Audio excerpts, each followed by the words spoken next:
let me tell you why collecting albums is our #1 blast right now. We have many people who collect records right now. I'm happy to see, as a collector myself, that albums are back, because it is something that I remember. But even young kids of today are collecting the albums. Some are serious collectors, some are just beginners. There's an album for everyone, and if you are a fan of anything, an album is for you. Let's check out some of our album sections. We could show you how fun it is to really browse through albums and see the artwork and the covers and the colors and so many amazing things albums have to offer. Check it. So over here we have an album booth, and you can see it has many bins. That's always a good thing. Nice and crisp and clean. Same with the booth behind it. I mean, we have many areas in this antique mall where you can collect albums. I mean, it's out of control. That's why we call this blast, because we have so much stuff. And anyway, anybody can be excited, beginner, true collector, because let me show you something. If you like a band, even if bands of today are making albums right now, this is a good example. This is Donna Summer. Watch how cool this is. You can open it. I used to spend hours looking at these pictures when I was younger, thinking, man, I'd like to be at that concert. And this has got famous Giorgio Moroder. He composed this album with Donna Summer. And right now he is really big. He's older. He's still touring. He does amazing music. And this album has so many good songs, but it's just the looking through it. It's the art of being a fan. It's holding something tangible in your hand. You can resell it. Downloading music, you can't do that. You cannot resell your downloadable music. But if you buy an album, you can definitely resell it, because people are doing it here. And also, you could find interesting, strange things like, what is that?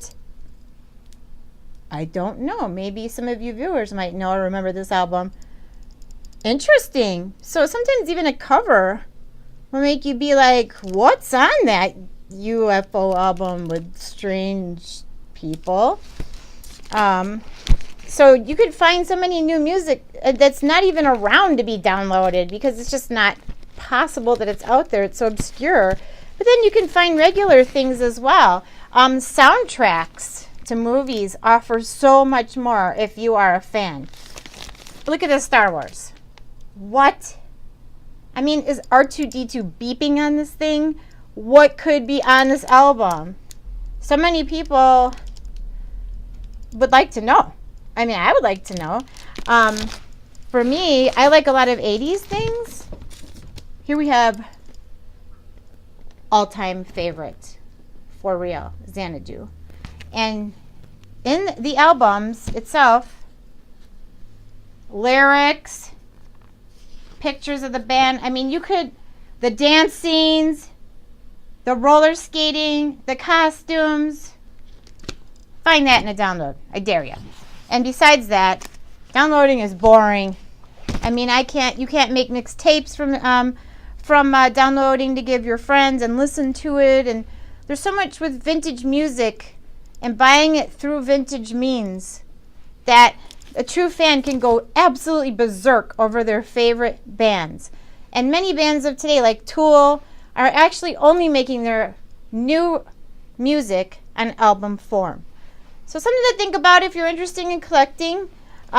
We have a variety of things. Most of our top sellers, I do want to say, since I like synth pop that's from the 80s, is classic rock.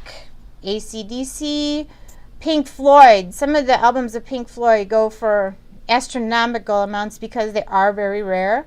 But we also sell Bananarama, or things that people remember from the past. There's an album for everyone. We have Sha-Na Na, we have the Bee Gees. Every era has a fan that's made into vinyl. And vinyl is so collectible right now, and you can understand why. It is so much fun, And you got to put it on your record player, do your dishes. That's what I do. Get through the dishes. I mean, it makes me feel so much happier to do my dishes where, yeah, that's pretty boring. So anyway, just wanted to give you some tips on collecting vinyl. Thank you for watching, and we'll be right up with the next episode. If you have any comments or certain albums you're looking for, let me know. We have so much. Our place is 7 miles of aisles of collectibles. So, yeah, I mean, this is like a huge record store on its own, but we have multiple booths with records and albums. So if you are a true collector or just a starter, we'll get you started. Come on out to our malls. Thanks. You have a good day and have a blast collecting. So thank you for watching our first episode on Blast from the Past. In the next episode, we're going to be featuring antique furniture and having an exciting approach to finding out what makes an antique old, what makes it not a reproduction, and finding the amazing craftsmanship marks and the amazing carving of these pieces. We're also going to be doing eventually a sci-fi round because we have a lot of sci-fi. It'll be like a Comic-Con kind of cool vibe to it. We will also be doing a retrospective, and we will also be doing a lot with mid-century because that's big. And of course the 70s and 80s are big because Stranger Things is definitely bringing them back, even the campy 70s and 80s. So thank you so much for watching our show. If you enjoy it and you want to see a lot more exciting talks about collecting and antiquing and not so droll, we're going to keep it upbeat. Please like our show and definitely subscribe. We would be so happy to have you subscribe. If you ever want to visit us in person, we are an actual antique mall, and we are in Volo, Illinois, and we are on Instagram under Volo Antique Malls and Volo 4 Malls on Facebook.